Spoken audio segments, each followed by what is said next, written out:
Dr. McCoy spilled acid on a table a year ago, and the spot is still there. It is far easier for civilized men to behave like barbarians than for barbarians to behave like civilized men. And Lieutenant Marlena Moreau was just assigned last week. Hello, everybody, and welcome to The Seventh Rule with Cirroc Lofton and Walter Koenig. Hello. My name is Ryan T. Husk, and today we're doing a review of Star Trek The Original Series, Season 2, Episode 4, Mirror, Mirror, written by Jerome Bixby. That's a good name. Directed by Mark Daniels. This was October 6th, 1967. Where were you? Also, very special thanks to our friend Ryan Galloway up in Canada, in frosty Canada, for sponsoring this episode. Thank you very much, Ryan Galloway. We miss you, dude. How you guys doing today? Speaking of laundering, there's a moment that's missing that we shot. No way. Yeah. In this episode? Yeah. Well, let's just get into that. I don't know how we were speaking of laundering, but let's get into it. Didn't you say laundering? I thought you said he laundered this episode. Oh, sponsored. Sponsored. No, I was thinking about laundering, though. Cirroc, what did he say? Did he say sponsoring? I think he said sponsoring, yeah. But I'm God, you guys all stick together, don't you? No. Yeah. Oh, you youngsters. Hey, wait a minute. Firecrackers. No, tell me what happened. There's a scene missing in this episode, you said? There's a moment that's missing. A moment. When Chekov steps out of the elevator behind Kirk, the good Kirk, but the bad Chekov. We never do see the good Chekov in this episode, by the way. He pulls his phaser, and that's not a dirty expression in this case. Should be. And he's hit, he's punched. And I have some commentary about the choreography on the fights in this episode. But in any case, he Chekov collapses, and what's missing is Kirk picks him up and holds him in his arms, and that's not there.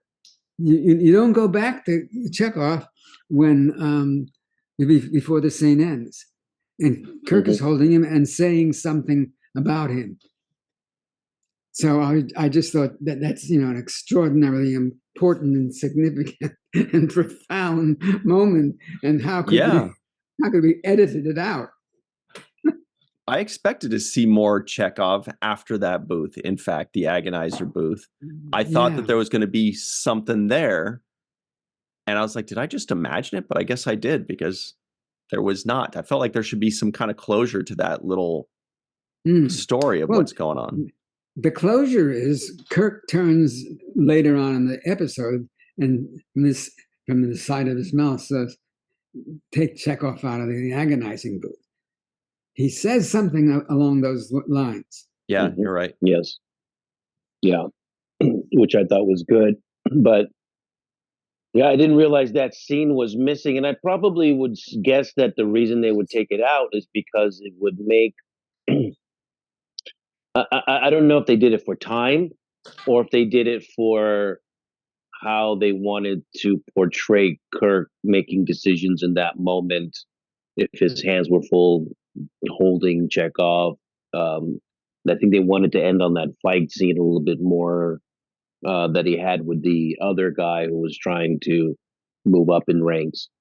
But that's interesting that it wasn't in there. Yeah, well, my guess is it was a place to put another commercial.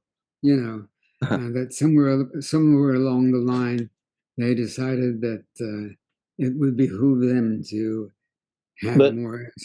But Walter, aside from the missing scene, what was your overall take on the episode itself? How did you feel watching this episode? I liked it. I thought it was interestingly done. I thought there was some complications. There were stuff going on. I think our laugh-in actor, it was interesting to see him. He did some work after Laughing. I can't think of his name. Do you know his name? Mm-mm. Oh, but I remember that show, Laughing. Yeah. Yeah. Who was that? Oh, Lieutenant Kyle. Is that who we're talking about? No. John Winston. No. The leader on the other planet, who we saw in the first scene, and he's saying, the Hulk Council. Vic Perrin. No. Vic Perrin. That was no. That wasn't Vic. No, that wasn't Vic Perrin. He had another name, and I don't remember what it is. Maybe one of your fans would be able to tell you. Yeah, there was also Garth Pillsbury. He played a kind of not mincing, but kind of a gentle, ethereal kind of leader, and said you could take the weapon, the crystals from us, if you wanted to. And Kirk says, but we're not going to do it. Yeah. Right. From the Halkin Council, one of those. Yeah, I thought that's what it said. Tharn was his name, but it could be wrong on that. So, if you said the right name, I would know it. That's where I am at this stage in my life. Well, this is a very famous episode. This one, a lot of these episodes, Cirroc and I, we go, this is where it all started. The whole, it's called the Mirror Universe because in the Mirror episode, they created this alternate universe. And now they just always forever call it the Mirror Universe. Right. And Next Generation doesn't cover it. Deep Space Nine does very well and quite a bit. Enterprise has a really good Mirror Universe episode. Tons of fun. Discovery goes into the Mirror Universe. I think that might be it, but quite a bit. I feel like Strange New Worlds has got to do it at some point, probably in this third season. But this really opened up a lot, and everybody makes jokes about Janeway in the Mirror Universe would have a goatee like Spock or things like that. People have their fun with it, but it's created like a completely different subset of Star Trek stories that everybody loves. But Walter, can you tell us, what do you remember? I guess we should start with this. What do you remember about filming this? Do you remember there was a buzz about it? Was it just kind of another day? Did you think it was interesting? Were people excited to be, tougher and different outfits? Well, initially, Shatner had demanded that two of his daughters be in the episode.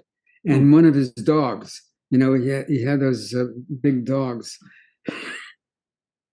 No way. You gotta. I was starting to write this stuff down. I'm like, the dogs. You gotta be careful with Walter. He sets you up. His parrot. But I mean, this was a bigger role for you so far that I can see in these first few episodes. Like, you're given a lot more to do. It looks like you have more lines and more on-screen time for me. That's what I feel, at least. Really? I didn't feel that way. I thought this was a better episode for George, for Sulu. True. It was. They came in close on him. He got to be a little on the bad side. I thought, and he performed it well. So I was pleased for him on that score. By the way, I'm not sure you got the thing straight about the stain on the table. I think it was the other way around, that the stain was gone because it wasn't the same table. I thought it was the same. Cirroc? Do you remember? The table itself? Yeah, well, I thought that he said everything's the same but different. Like, for example, this stain of acid is here from a year ago. It's still there. So that was kind of like their touchstone, saying, look, we're still kind of in the same ship. Everything's just a little bit different within it. But maybe I misinterpreted that. We spoke yesterday, and I told you I was having problems understanding what was going on. So it's conceivable. Well, it's because you were really drunk, by the way. And it was 2 a.m. when you called. It wasn't drunk. So here we go. There we go. You too. I gotta. Let me break it. Let me break it to you up. No, but so I took it the same way you took it, Ryan. I thought he was saying the way, that this stain was there, so that's this. There is a similarity between these two universes, but two guys against one. Well, no, but that became irrelevant to me as the story moved on, because I didn't really care about the specifics. I kind of suspended belief and just say, okay, these guys are not where they're supposed to be because they're clearly in some kind of. I would have liked more explanation on what transpired in order for that universe to be created, because it looked like the way they were writing that it was as if Germany had won in the World War II, for example, that was the future that would have been the outcome. That's what I took from it, because they kind of used the Nazi salute to some degree. Yeah, you're absolutely right about that.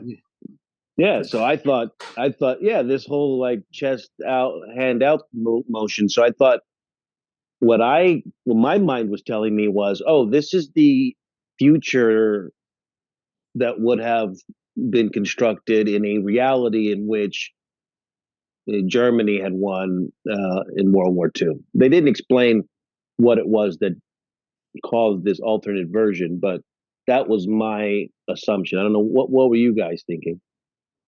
Well, I think that was there. I mean, I don't know if I thought about it, but I certainly acknowledge the salute. The salute absolutely said Heil Hitler to me. I thought this. What I liked about it is that yes, the story was about being in an opposing universe, but they also had a plot going on with the people from this other planet and the lithium crystals, and whether we were going to help them or whether we were going to attack them. I thought that was interesting. That kept us in the Star Trek mode, kept us in that world, and it was an interesting complication. I thought it just helped promote the story. Yeah, you know what I liked about it too, and this is just kind of like the overarching situation, was that evil Spock was actually pretty good. Yeah, that to me, that was kind of the twist that I would not have expected, which is, you think if Kirk is coming into this world of, bad people or tough people or hard-edged people, that he wouldn't, the main person there wouldn't be on his side, but Spock kind of was. And I thought that was a good choice, because I would have just assumed that, it's the 4 of them basically against all the bad people and they have to escape and all that. I would not have expected one of the bad people to, kind of be on their side or at least be willing to listen. But then it left him with the possibility that Spock will now start things in a better direction. Well, it was kind of a little bit of a cheat. Spock wasn't a whole lot different than he was in the ordinary universe, except for, and this is the evil, was the beard and mustache. Okay, now we've given him the bad thing, and now let's let him be Spock. And basically, I mean, he did have some arguments to the effect of we got to destroy these people. But if it wasn't for the beard, I would say this. I would somehow accept that this is the regular Spock, because of his logic, because of his empathy, because of his general demeanor. Mm-hmm. I actually believe that one of my favorite lines was when Kirk says, "You're a man of integrity in both universes, Mr. Spock." I thought that rang true to me. And back to what you were saying, Walter, about some of the themes that ran through this episode, I thought the biggest theme that I liked, the takeaway that I liked, was these Hulkin people, the line that was written was, "We're willing to die as a race to preserve what we are." So it was like, you're dying to preserve. You're not going to compromise. You know what I mean? It's That's like, funny. I didn't we're think of not. it that way. No, but Yeah, it's that's a good crazy. message. Yeah. That's the message, though. It's like, we won't be who we are if we compromise our morality.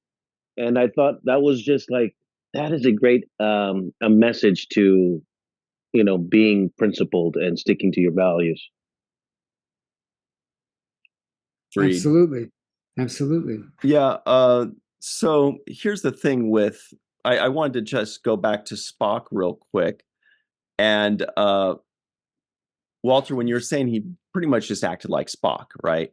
And I agree with that. But I was thinking maybe it's just because, look, these people are still the same people.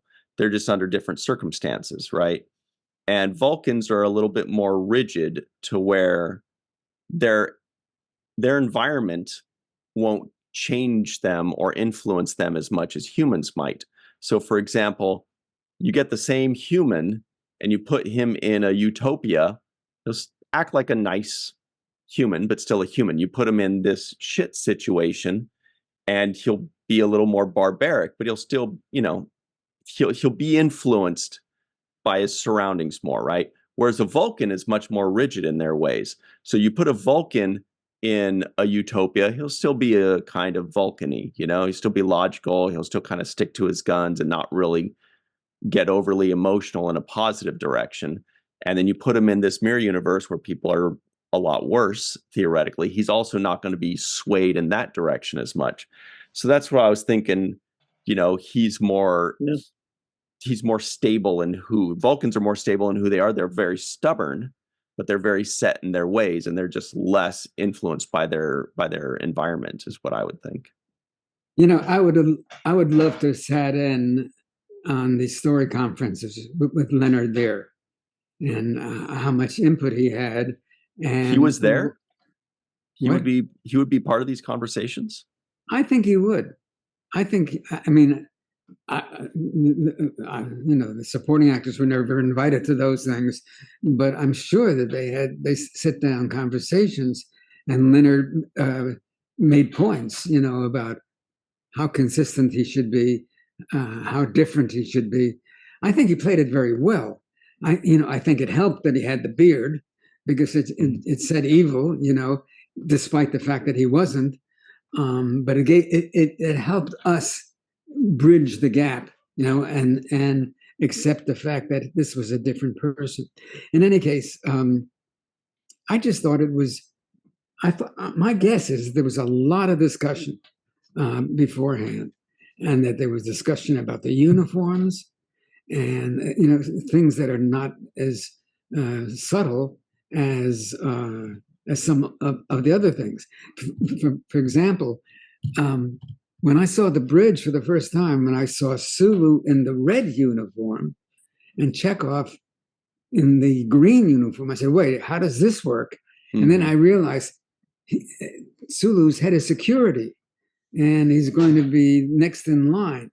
So his position is being reflected in the color of his uniform. I don't know if we were ever told that red was next in line, but it was certainly not what our Sulu had worn.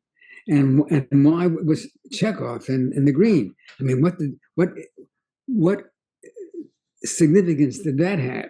Was that mean he was a navigator? Oh, and by the way, our positions were reversed. Mm-hmm. I was at what would be the helm, and Sulu was what would be at the navigator. But I don't think that was their intention.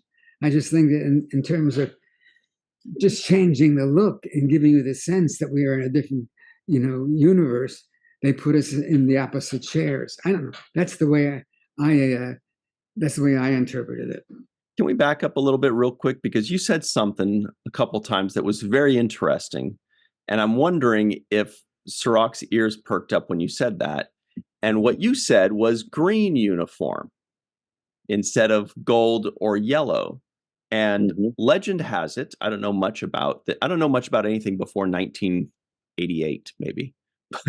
But legend has it, those were actually green, but when it was on black and white TV, that you couldn't tell. And then when it had been colorized, it was something to do with the colorization made it look gold. And then Kirk does end up wearing an actual green uniform once, but apparently you had always worn green before. Can you shed a little light on that? Well, yeah, this is all new to me. Well, were you guys wearing green uniforms or gold uniforms? That's what I saw on the screen when I was watching it. It sounds like a cop out from me, but maybe they were gold. But when I was watching it yesterday, it was green. Okay. Yeah. But when you were on set, you don't remember it being green? What color was it when you were wearing it? I'm 87 years old. I thought we were going to get some clarity finally. Yeah. Anyway, that's the story. Yeah. I was thinking something totally different. I was thinking about Walter's performance in that scene where he's about to kill Kirk. And there was a joy that came over you when you were about to kill him. And I was thinking, boy, you really got your opportunity in this episode to sneak up behind him. And I felt the joy inside of you. That I was like, oh, you can't wait to do it. So that wasn't much acting there, was it? Just for the record, guys, when I was doing the series, I was so grateful to be working and having a place to go every week or almost every week, that I did not take umbrage with with Bill's behavior. For one thing, he was funny. He was he made us all laugh, and he was funny frequently. I mean, on purpose. If he blew a line, he dealt with it in a funny way. And after all, I had just come aboard, and I was the new kid, and I was just grateful that that most weeks they found a few speeches for me to say. So I didn't start really getting distressed until we started making the movies. I don't think. I mean, maybe in retrospect, after the series ended, I was wondering, gee, it would have been nice if I had had an opportunity to do more, because I certainly felt I could do more. But I there was no bitterness in my perception of things. I was just glad to be there. And if Mr. Shatner chose to ignore me, that was okay. I accepted that as the game plan, as the way things were. I didn't take it personally. So, Walter, you mentioned Shatner made you laugh a bunch of times. Can you tell us the time he made you laugh the hardest? Right after this break, everybody. Yeah. So we will be right back. We're going to cover all that and this episode on the other side. We'll be right back on The Seventh Rule. Hello, everybody. Welcome back to The Seventh Rule with Cirroc, Lofton, and Walter Koenig. Hello. Здравствуйте, товарищи. Как удивляются? That's right. The forever young Walter Koenig. That's what he said. He said, call me forever young Walter, or I'm out of here. Punk. Okay, here are the trivioids of the week, or the month in this case. Bones says everything's all messed up, changed around, out of place. Dr. McCoy, who's also Bones, spilled acid on a table a year ago, and the spot is still there, although everybody in the comments below, let us know if that is accurate. Spock has a beard, suddenly. Sulu has a facial scar, suddenly. Spock wants to destroy the Halkins. No one will question the assassination of a captain who has disobeyed prime orders of the Empire. Kirk ascended to captaincy by assassinating Captain Christopher Pike. Commander Kenner will take Marlena temporarily. He's made that quite clear. Captain Kirk smashes Spock's skull with another skull. Is that a mind meld? It's far easier for civilized men to behave like barbarians than for barbarians to behave like civilized men. And Lieutenant Marlena Moreau was just assigned last week. All right. So, Walter, what do you remember about the time William Shatner made you laugh so hard? I don't know how to finish that sentence. Well, Bill was fun. He was really the source of a lot of humor on the TV series. He didn't have to take himself so seriously because everybody bought into it. He didn't have to fight to be the principal performer. Everybody just knew it. And when you're comfortable with your position, when you know the world is bowing to you as you walk by, then I think your temperament is probably more congenial. We all blew lines, everybody blew lines. It's what happens, and Bill had a moment when he blew his line, and he blew it about literally 10 times in a row. It was hysterical. He kept saying the wrong word. Was it self-sealing stem bolt? No, it wasn't. What? No. That's Cirroc and Aaron had a scene where they had to talk about self-sealing, and we blew lines before. Was it 19 I think we did takes? 25 takes. 20 some takes, 20 takes, something ridiculous. Blowing lines and laughing. But back to your story, Walter. Well, that's pretty much it. The word was supposed to be something like, "This is not it." But it was something like Paris, and he kept saying parrot. Well, time after time, and we were all hysterical. We were all falling on the floor, including Bill. He thought it was funny as well. So, yeah. So there was a lot of fun. Now, I know, because I had heard, nobody told me specifically, that there was some conflict between Bill and Leonard over, their contributions to the episode. Bill was signed on to be the star, the principal star, and the credits so presented. And Leonard had this extraordinary following that I don't think was anticipated to the degree that it occurred. So Bill evidently was doing some politicizing behind the camera. I know of one occasion where he drove his motorcycle up to one of the houses of the writers and asked them to add more lines because Leonard had more lines in the episode indeed. Jeez. Yeah. I'm not going to go into that any further, yeah. So there was a lot of fun, and Bill was the source, was the initiating source of that. Mm-hmm.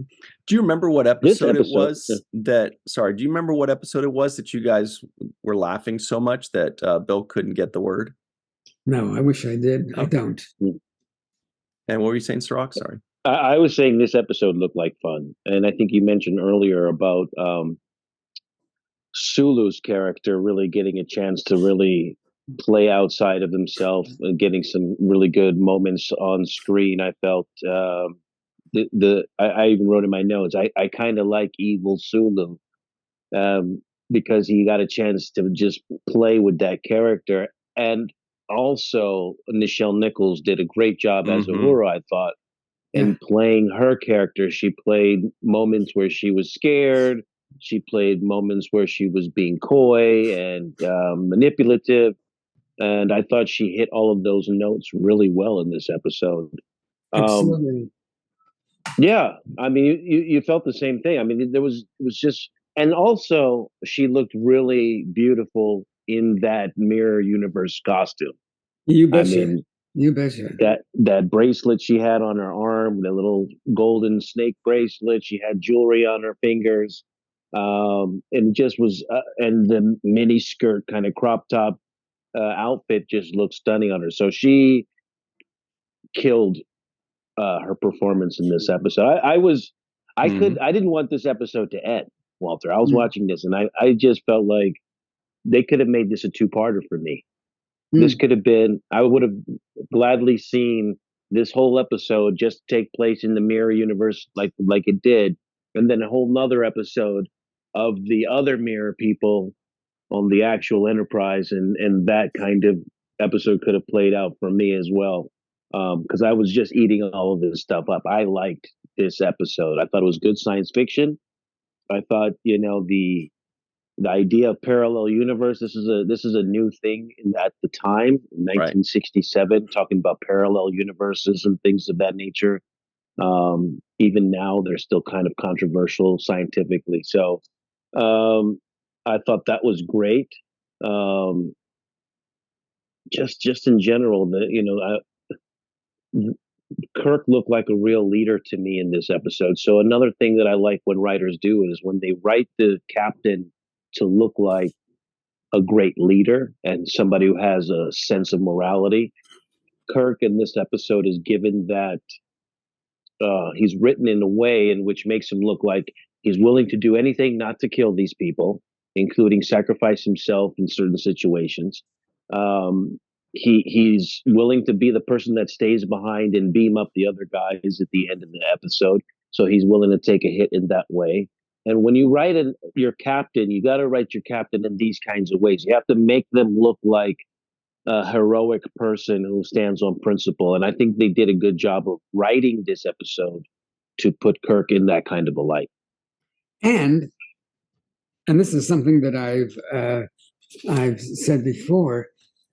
Bill is a good enough actor that he can play these different dimensions, that he can be the good guy, the bad guy, and you buy it because he is a very proficient actor. I know what I was going to say. When I first started watching it and taking notes yesterday, I was looking for the illogic. I was saying, okay, where have they gone wrong? And the first time around, I said, oh, God, this is not consistent. This is not consistent. Then I watched it a second time. I said, it all works. And, who am I to criticize the logic of an episode without really getting what the hell is going on? I mean, an opposite universe, a whole different way of living is a very complicated issue. Mm-hmm. And to keep it consistent and and make it possible for us to follow is, there must have been a lot of story discussion on that. And I thought they covered all the points. I didn't think there was anything that considering the circumstances and the fact that we had two totally different universes going on, I thought they did a really, really good job of maintaining a consistency on each universe. The only thing that I take exception to, and it's really kind of, not petty, but there's some word that should come to mind that isn't, are the fights. The fights I thought were not very convincing. The fights were pushing. They were pushing and each grabbing. Watch it again. Yeah. I watched it like 5 times because what I noticed was the stunt doubles very strongly. What? Yeah, like Leonard's stunt double didn't even have like the hair forward thing. His hair was like all up and curly. I mean, it looked. It was amazing. I actually wanted to ask you about that, Walter. Do you remember the stunt doubles for your show? Well, watching the episode, gentlemen, my sense is there weren't any stunt doubles. I mean, you get a push and the guy goes flying across the room. There wasn't a lot of impact with this stuff. My feeling was maybe in some of the long shots there were stunt doubles. Exactly. I saw a lot exactly that. I saw McCoy and Kirk and Spock fighting. I mean, it was fairly close up. And right, I'm talking about the melee, the overhead shot. Yeah, exactly. Where they pulled back and they did the overhead shot of the melee where Uhura's jumping in and that was absurd. Spock I felt that was absurd. Him over. It was absurd. We didn't need it. They could have Spock. They could have put the other scene back, and that scene could have gone out of there. yeah. I just thought it was, Uhura attacking this guy, and practically knocking him down. I'm sorry if I sound sexist, but I just didn't buy that. Yeah.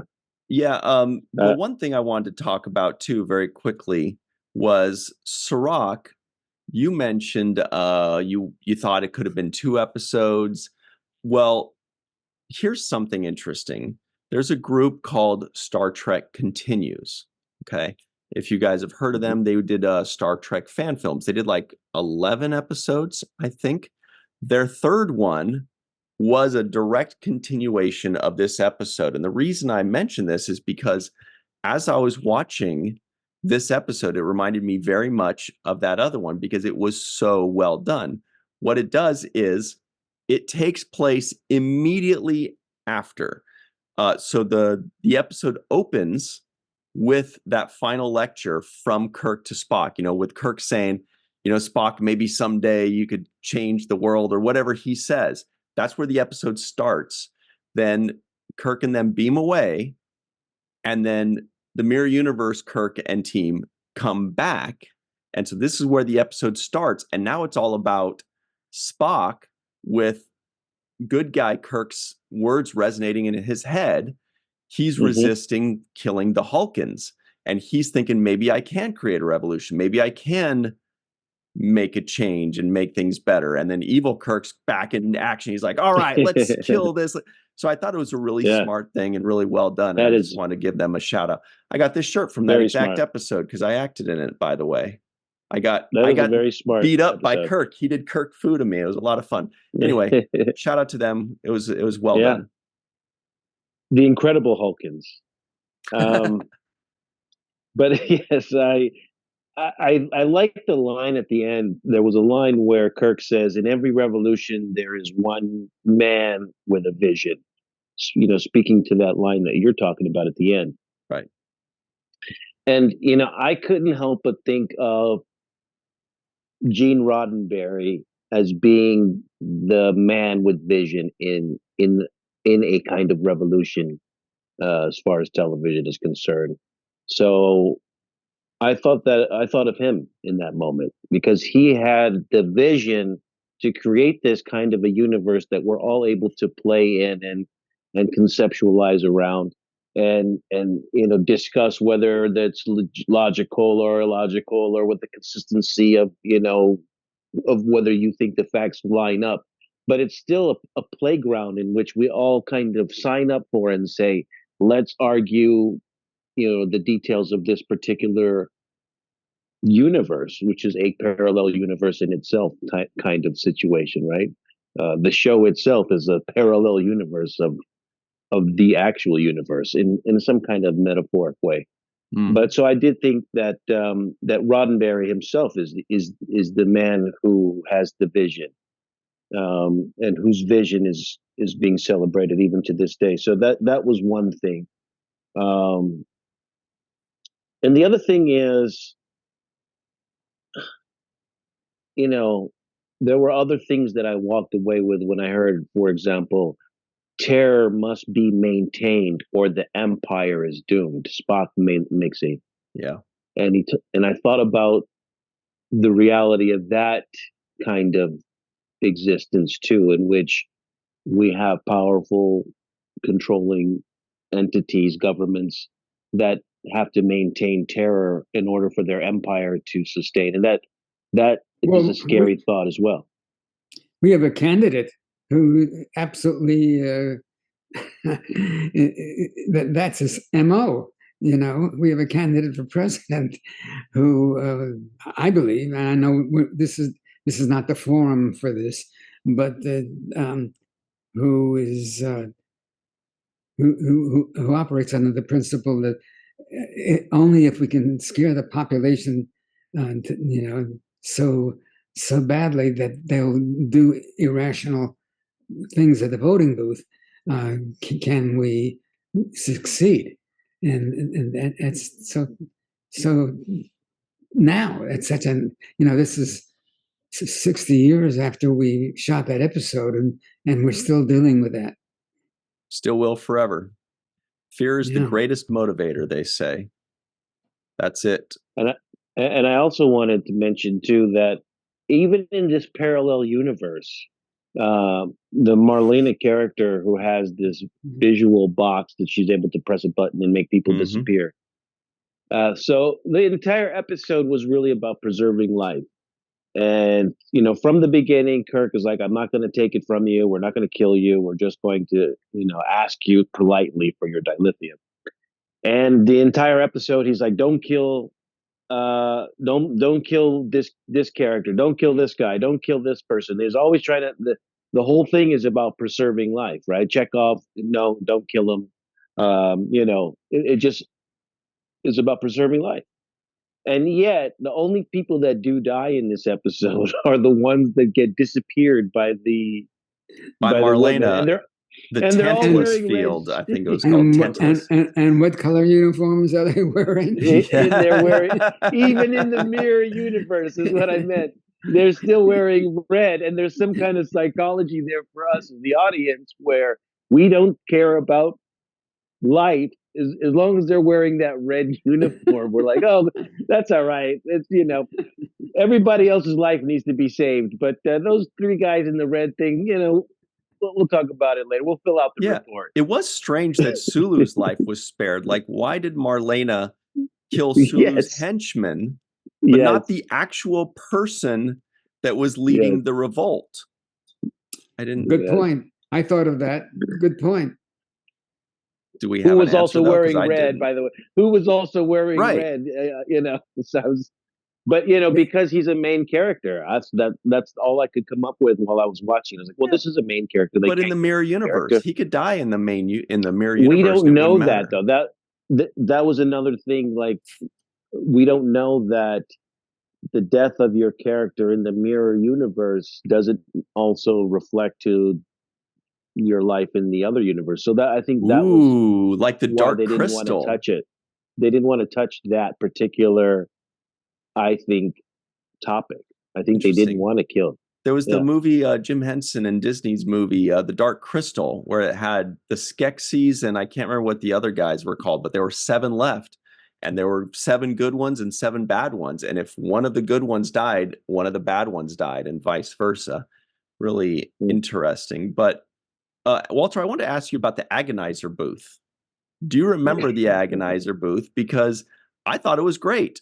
Not that Chekov was going through agony, but I thought that it was very effective, and your acting was very effective. And it seems like we got cut out that other part of Kirk cradling you and all that. But do you remember that scene? Do you remember doing it? Do you remember any direction you got or what it was about?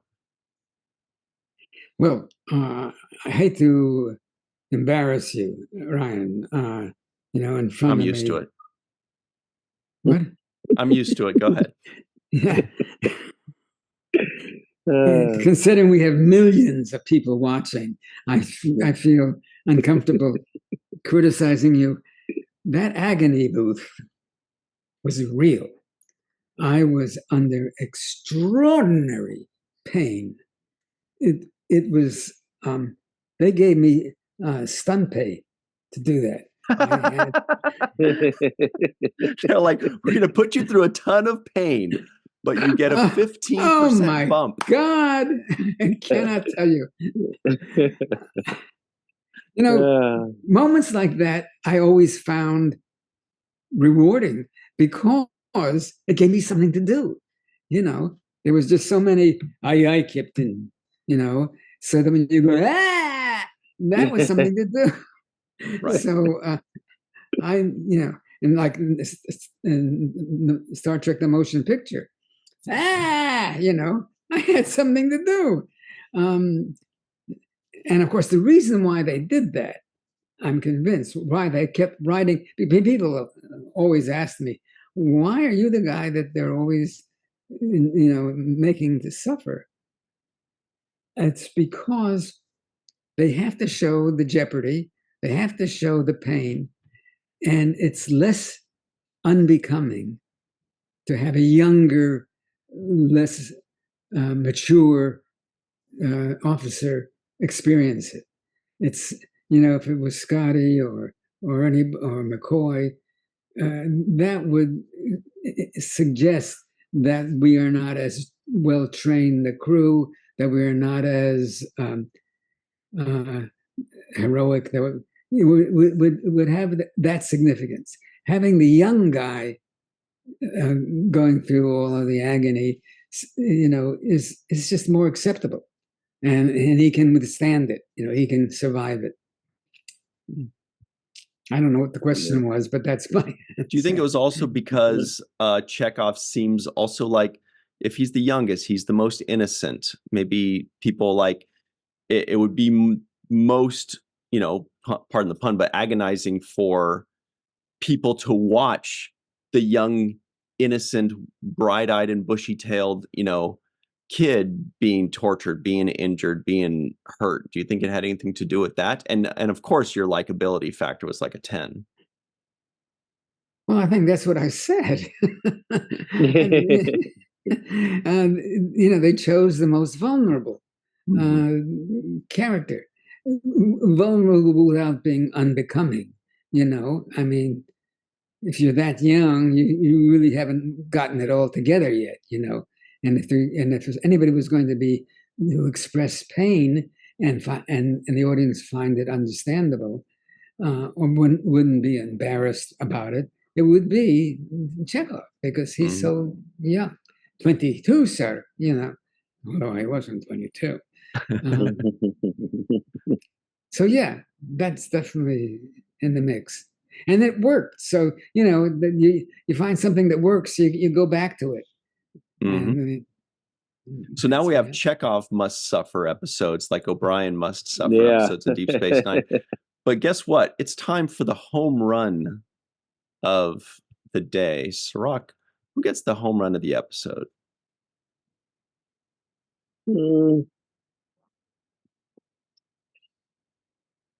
This is a lot of people get the home run. This is a lot of home runs. I'm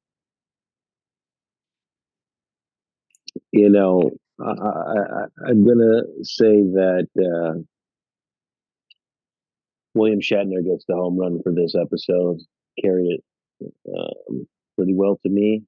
He showed a lot of good subtle leadership moments, and I just thought he played all the beats well. There's a lot of honorary kind of home runs in this, but he will get the main one for me. What about you, Mr. Chekov? Well, it's true. People got a chance to step forward in the show, and George, and show what they could do. However, curiously, I have two. Number one was Leonard, because even though I sort of argued the point that the beard made the character different, at the same time, I thought it was so subtle and so nuanced that I could buy that this was a bad guy, but he was also a guy who had a lot of promise and could possibly be, a hero. I didn't find that inconsistent at all. And the other home run is the story. I thought it was just convoluted enough and played with enough authenticity that you didn't feel that it was preposterous. That this crazy idea of an opposite universe and people being the opposite of themselves. I thought that was really well executed. And as I said, my sense is that there were some really interesting story conferences along the way to get it there. So I applaud the story as well. Cool. I love it. We finally have 3 different home runs. I'm going with Sulu today because I feel like he was the one that had the biggest change, like the most obvious change in his personality. And to be perfectly honest, he really creeped me out when it showed like a close-up and he's like, he just had like these crazy eyes. And I'm like, George, I have never seen this look from you. This is creepy. Uncle George looks scary right now. So I'm going with Sulu, or George Takei, for his performance in this episode. Very different, very unsettling, which I think was the point. And these are also some people that are unsettling, but in the best way possible. Homer Frizzell, Dr. Anne-Marie Segal, Eve England out in Wales, Yvette Blackmon-Tom, TJ Jackson Bay out in Missouri, Titus Moeller, Dr. Mohammed Noor, Tierney C. Diekman, Anil O. Palat, Joe Balsarati, Mike Gu, Dr. Stephanie Baker, Carrie Schwent, Faith Howell, Edward Foltz, My Live from Tokyo, The Matt Boardman, Chris McGee, Justin Weir, Jake Barrett, Henry Unger, Allison Leach Hyde, Julie Manisfee, Greg K. Wickstrom out in Hawaii, Jed Thompson, Dr. Susan V. Gruner, Glenn Iverson, who I think was actually on set for the filming of this with me as well, Dave Gregory, Tim Baum, Chris Sternett, Christopher D. Marshall, Joanna Yunker, Roy Epen, and of course, Jason Okun. All right, everybody, stick around. We've got the free-for-all. Some of those people we just mentioned will be on the other side. We will see you then. Stick around. We'll be right back on the 7th Rule. Hi, everybody. Welcome back to the 7th Rule. It's time for the free-for-all with Malissa Longo. Hi. With Jason M. Okun, of course. Chris McGee's got something interesting behind him, but I don't really know it. And a cool shirt. Faith Howell is also here with a Ferengi behind her. Is that wrong? Yeah. Justin Weir's got a cool shirt on and his Mirror Universe. Uh-oh. It's him. It's Mirror Universe Justin. Carrie Schwent is hanging out with a Mirror Spock shirt. Allison Leach Hyde is showing off some Abyssinian kiosk gear.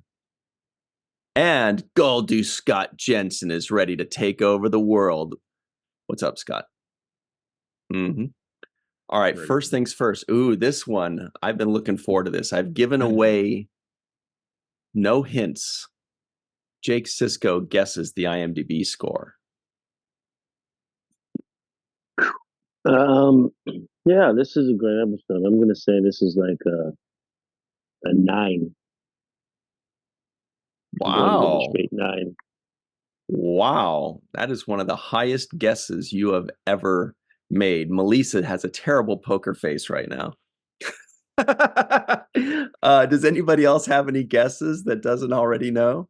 I think Allison knows too, based on her reaction. I'd say it's at least an 8.5. 8.8. 8.2. Okay, everybody else knows, and they're like, "Oh my god, this is so cool!" It is exactly a 9.0 Cirroc Lofton. Oh, yes. You get the Cirroc Lofton Award of the day. Yes. Wow. 9. Everybody knew it was. I was a Pretty little high. surprised. I was like, 9 is very high for a Star Trek episode. Usually there are a few that pull it back down, but well deserved. Did you guys catch the non-appearance mentions today? Pike. Mm-hmm. Right. Now, the other one, I have to consult the experts. Do we ever see Captain Kenner? No, right? Okay, so he's out then. No. All right, Malissa Mirror Longo, will Universe you Pike, please get us started off on the right track? Mm-hmm. Yes, I think this episode definitely deserves a 9. I was entertained the entire time. The the costuming was awesome. The tone of the episode was awesome. There was conflict and urgency and great storytelling and great acting. I loved all of the characters across the board. Everyone who came on screen, I was like, oh, wow, yeah. And then Kirk's Mirror Universe Kirk was pretty fantastic, I have to say. He was pretty fantastic. When he's in the holding cell, he's going crazy, and yeah, it was pretty great. And I love that they introduced dilithium crystals in this episode. How awesome is that? And that it's carried over to Trek today, and that's pretty awesome. Uhura, gosh, she's amazing. I love her. And then Malena, was that her name? Barbaluna's character? Fantastic as well. I have nothing but good things to say about this episode. I'm loving this first time watch for me of TOS because it's blowing me away with its good storytelling. I realize that it is not on purpose, but you've omitted George, and I think George certainly. Oh yes, yeah, okay. George, definitely.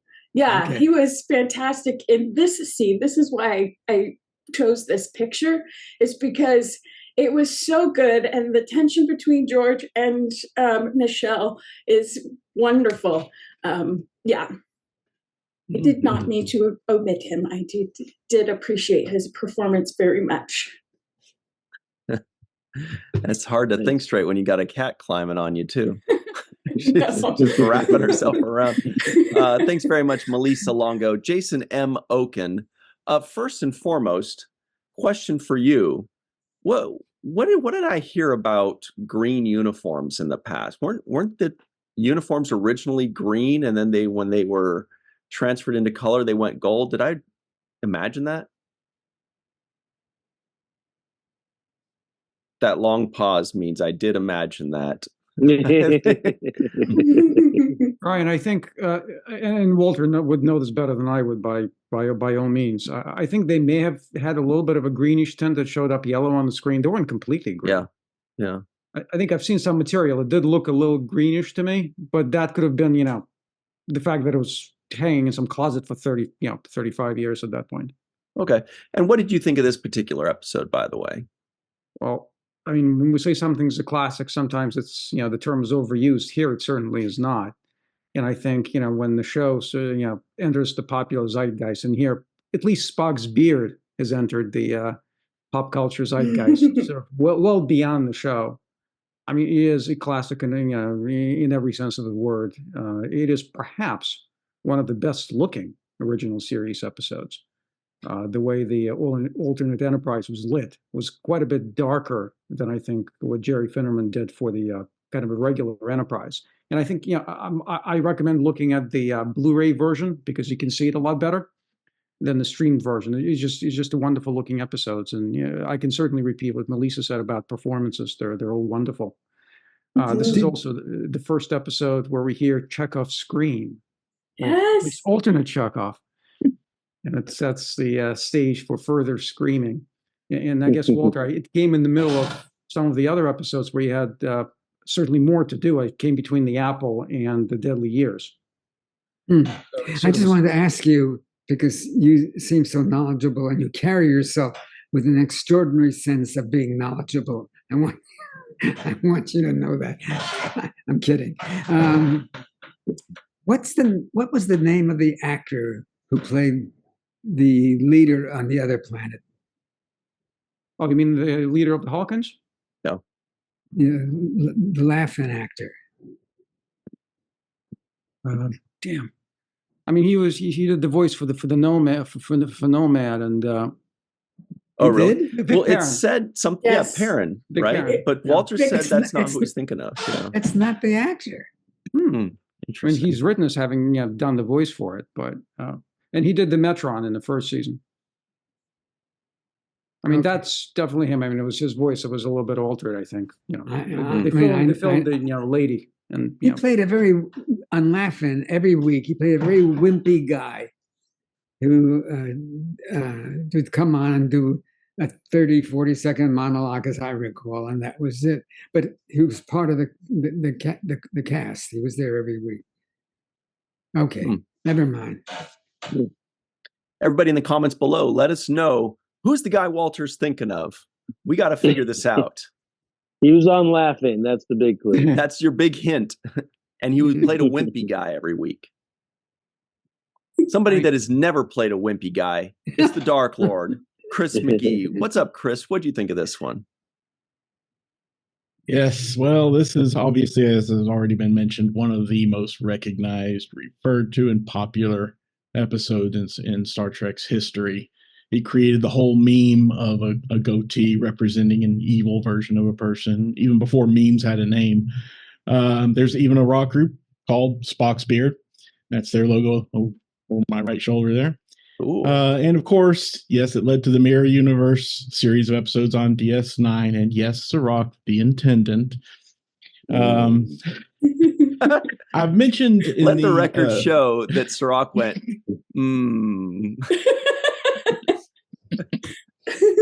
I mentioned how a couple of sound bites from our last reviewed episode, The Changeling, were used in a song from one of my favorite 80s groups, Information Society. Well, a few more were lifted from this popular episode and used in several more songs from them. And I probably won't mention Information Society anymore. I'm gushing too much there. But I will mention a couple of little interesting tidbits, maybe even a nitpick. Like, for example, it seems kind of inefficient for each crewman to carry around an agonizer. What's to stop the crewman from accidentally losing their agonizer? Sorry, sir, I must have left it in my quarters. It fell off my belt while I was in the Jeffries tube yesterday and got fried in some circuitry. And if it hasn't already been mentioned, the final scene with Kirk discovering Lieutenant Marlena Moreau was used for the Sisko meets Kirk scene in Trials and Tribulations of DS9. For the memorable quote, oh my gosh, so many memorable quotes in this episode. So I'll pick one of my favorites is, in every revolution, there's one man with a vision. Great stuff. Thank you very much. My favorite quote in this episode is, Yes. Nailed it. You still got it. That was it. Perfect. Print, cut, print. Yeah. On to the next. Like, I'll send you an invoice. All right. Faith Howell is here. What's up, Faith? What did you think of this episode? So, of course, I love this episode. It set up so many other things in the future, including some of the most fun DS9 episodes. Picture Rom behind me, because I was totally channeling Rom watching this episode going, but if it's alternate, shouldn't the Vulcan other planet be more militant rather than super peaceful the way they were in our universe? So that was me watching through this whole episode. I definitely noticed a very cute young Chekov at his station at the beginning, and definitely did not believe that he was alternate at first until we see him in the turbo lift. And so, yeah, treacherous. So treacherous. Yeah, because like watched him push the two buttons at the same time. Went, oh, what's that about? So, yeah, great stuff. Thank you very much, Faith Howell. Justin Weir, aka Shag840, is here, and we're so glad that he's back finally. What'd you think of this episode, Mirror Universe, Justin? I love this episode, and being a Patreon member with you guys and being able to access Walter real time, this is amazing, and everyone should be a part of this. I don't really have much to say. That everyone already said it. The acting was incredible. There's something tempting about the Mirror Universe. Everyone is sexier in the Mirror Universe. They may be evil, but guys and girls, everyone's just looking so good. And this episode still holds up, in my opinion. The fight scenes, the comedy, the action, it's all there. And I do love all the Mirror Universe episodes that we get in the future, even though some of them are kind of cheesy, but I still enjoy all of them. I do love that the goatee, especially in shows like Community. I love Community. It's the dark timeline. This represents evil. But I love this episode, and it's nice to hang out with all of you. Thank you. Thank you, Evil Justin Weir, aka Shag 840. Carrie Schwent is here. She's not evil at all, but she is aka Crafty Bear. What do you think of this episode? Very much chiming in with everybody else. Love the episode. The mirror version of myself is here behind me in the giant action figure set that they have on the cruise that I wore for Mirror Universe night. So I had to include the mirror version of myself. But yeah, absolutely fantastic. Chiming in on Uhura, she was badass. And the mirror versions of Sulu and Chekov, you had two different flavors of menacing. Sulu's was the sexy menacing, and Walter, you were adorably menacing. I wanted more of that scene in the hallway. Just that grin you had, just sent shivers down my spine. I thought it was adorable, but it was adorable, but I was creeped out at the same time. So very, very good job. I'm sad we didn't get that scene wasn't just a little bit longer, just a couple more lines maybe. But and the poor thing in the Agonizer booth, that could not have been very, very pleasant, even if there is no actual pain there. I guess I can only imagine what that was like to film. Just probably told you to go nuts and just start screaming. I have a question to ask the whole group. Does anybody remember in that scene where Chekov confronts Kirk and he's beaten down, that Kirk picks him up in his arms? And that wasn't in this episode. Mm-hmm. Does anybody remember that? Because I sure as hell do. They edited it out for some reason. Jason and Allison usually have scripts, yeah. Not in this one. I think Kirk picks Chekov up in The Day of the Dove when he completely freaks out and confronts the Klingon woman and tries to basically rape her. And Kirk confronts him, hits him in the face, and Chekov kind of passes out. And I think that's when Kirk carries him off. I think it's The Day of the Dove. Jason's an encyclopedia. I apologize. Yeah. Yep. You're probably right. You're probably right. I'm 87 years old. It was 60 years ago. Yes, it was 60 years ago. Good stuff. Thank you very much, Jason and Carrie Schwent, aka Crafty Bear. Did you have more, Carrie? I believe you did. A couple short things. A tidbit that I noticed. The actress playing Marlena, she had strep and 103-degree fever, so they had to postpone her kissing scenes with Kirk for a couple of weeks. And apparently, she lost enough weight that it was visible on camera. So that's why she comes out of that room wearing that beautiful colored drapey sort of fabric. Yeah. I can't imagine trying to work with strep and over 100-degree fever. That could not have been fun. But lastly, I have my haiku for the week. Is sort of the impression that Kirk, kind of like what Kirk has that the captain's log where he's talking about how weird things are. This is the haiku version of that. Real, but not quite real.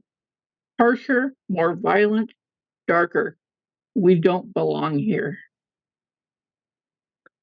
So also, you've got a cool Mirror Universe pin I didn't notice originally. And you've got it on the correct side, which is on the right side, where comm badges are on the left side in the Prime Universe.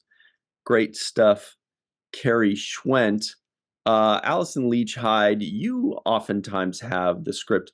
Did it say anything about Chekov saunters in adorably but creepy? Oh, I don't have a copy of this script, so I can't confirm or deny if that is in there. It was achieved, so that's cool. Fun episode, always great to watch. I love that Spock's goatee has its own musical cue repeatedly in the first couple of times we see it. I'm like, yes, I love this. Love the music in this episode, which is kind of reworked from Balance of Terror, which is cool. That was great music in that episode too. So using it as the theme for the Empire works. So I love that. Weird thing, this is the only time we see Uhura in a moving turbo lift in the entire series. She's got one episode in a turbo lift. So that's just random. And I don't know if you guys talked about this earlier, but navals were not particularly allowed on TV at the time. And the way they got around this was when the censors were there to watch filming, they put them on a long lunch and shot Uhura and Marlena's scenes so they could have their navals out. What's a naval? Belly button. That's what I thought. Okay. Belly button. Also, Uhura takes the steps. That's why her legs are so great. Yes. Oh, yeah. And this episode won a Hugo Award for Best Dramatic Presentation. So it's gotten its flowers ever since it came out, and it's well-deserved. Mm-hmm. And let's see if I can share this. Jason M. Okun shows us something cool here. Can you guys see that? That's it. That's it. That's the Day of the Dove. But that's the wrong episode, right? Yeah, you can see the polyester shirts. These are not velour shirts, third season shirts. So, okay. My apologies. Wow. I was once again wrong. Yeah. Good stuff, everybody. But that's what I remembered. It's curious. Mm-hmm. And that was Day of the Dove? Yes. Wow. Okay. All right. Goldu Scott Jensen is here. What's up, Scott? What'd you think of this one? How you doing? I could again echo everything that everyone else has echoed, and we've all echoed each other. But I don't know if you guys touched on the writing at all for this one. It was by Jerome Bigsby. He eventually does also write Day of the Dove as well. So it's the same writer as this, which I think is pretty cool to make that connection. He did 2 other episodes by any other name. He wrote the teleplay for, and then Requiem for Methuselah, which is one of the coolest titles in sci-fi history ever. Just for that. But I thought he was a really cool guy. He wrote a lot of pulp stories and stuff that were throughout like Galaxy Magazine, Amazing Stories and stuff like that. He's just got a ton of really great writing. And then also to connect him in a Kevin Bacon manner to Deep Space Nine, he wrote a Twilight Zone episode that's incredibly famous too. It was called It's a Good Life. It was the one with the scary little boy that had the psychic powers and kept everybody afraid in town of him. Moomy. And you're a bad man. You're a bad man. So good. Yeah. He wrote that too. And that was Billy Mummy that played that little boy who was also, obviously in Lost in Space, which we know from. And then eventually in the Siege of AR 558 as well. And Deep Space Nine, which is Strange New Worlds. Babylon all 5. the way across as well. Yes. All across the board. So this is all interconnected behind the scenes as well. The tapestry. I definitely have to shout out the amazing classic writing in this because Jerome Bixby is, I don't say he's an unsung hero, but I don't think he's sung enough. He's an amazing writer. So definitely loved that. Wasn't he also a character in Deep Space Nine, like the mobster or something? Yes, I swear he was Bixby was the name of the mob dude. Who's the guy I'm thinking of? Gave Bixby, him the name as a tribute. I think you're totally wrong, Ryan. And if you're not positive about what you believe, you should probably repress your Agonizer Booth, Ryan. Yeah. You guys know, Agonizer, please. Like, remember with TJ, the Chester cat? Chester that was the Bigby, cat. I think. That's Bilby. Bilby. That's Bilby. Bilby Bixby and Bilby. Okay. Good Bilbo enough. Baggins. Also, very quickly, I Googled. Sometimes I just got to Google things.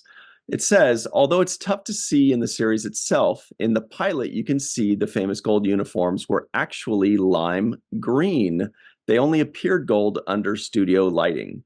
So it was something about the lighting that made it look gold instead of lime green. Wow. Anyway, Jake's final take. One, I'm going to nominate Jason for our ship computer. So you got my vote. You got my vote. You got my vote. I second that. Yeah. It's called wasted youth. That's what it's called. Yeah, no, we love it. We love it. I also wanted to highlight the moment where Uhura's taking that pistol away from Marlena. I just like the moment. She's like, I wanted to see her take her earrings out. Like, no, this bitch is about to, hold on a second. No. Because I just felt like that was the moment. That was the look she was giving her. Like, are you really trying to pull your gun out on my captain? Not in front of me. That's not even about to happen. So I love that. I also thought it was funny because Scotty's telling Kirk, he's like, Captain, there's a small window. There's only 10 minutes. And then Marlena comes out in a nightgown. He's like, give me 15 minutes. I'll be right back to you. He's like, I need some more time. I need more time. Because he gets into that little slow motion. But also, the Agonizer. Yeah, I think the Agonizer is all those conversations you had with your mom when she says we're going to have to talk, or your spouse when there's that we need to talk moment. That's what's happening there in the Agonizer. And then last but not least, I just wanted to I wanted to say I like the jewelry a lot too. Just they put a lot of like accentuation with the jewelry. I think Marlena was wearing a big old pinky ring that just caught my eyes. I was wondering what the hell is that ring? It was so big. And then also Uhura's bracelet that she wore on her arm sleeve. I really like that snake kind of wrapped around her, her upper arm there. It looked really cool. Yeah, I thought this was just a really home run episode all the way around the board. Just great sci-fi for me. I could have used a whole another hour of it because I just didn't want to tune away from it. It was just really that good. And then the last thing I would say is just shout out to, I think it's Snow White that says mirror, mirror on the wall. I think that's the first time I've ever heard of mirror, mirror used in a sentence together. And I do believe that predates this particular episode, but very good. Yeah, that's my final take. That's the first shout out to Snow White we've had in 5 years. Walter, any final thoughts on this episode? Well, the comment was made about Uhura taking away the weapon. Now, when we were talking just ourselves, I said that I was uncomfortable with all of the fight scenes. I thought that they were all very artificial, that there was no punches, there were pushes, and pushes that threw people across the room. And it was just, to me, they should have had stunt actors and not the real actors doing that fight. I thought Uhura grabbing the weapon was the one really difficult moment to buy. Was for me. I just didn't think it worked at all. Other than that, I loved it. Hey, that's why it's a 9 and not a 10, I guess. All right, good stuff. Thank you, Walter. And that's it for us, everybody. Make sure you like this video, subscribe to the channel, hit the bell icon for notifications. If you're listening in, give us a 5-star rating and a nice review. We'd really appreciate it. That's it for us. We will see you soon. Thank you so much to Scott, Allison, Carrie, Justin, aka Shag840, Faith, Chris, Jason, Melissa, for myself, Cirroc, Mr. Aaron Eisenberg, Walter Koenig, and Malissa Longo. Thank you all for joining us. And until next time, always remember the 7th rule.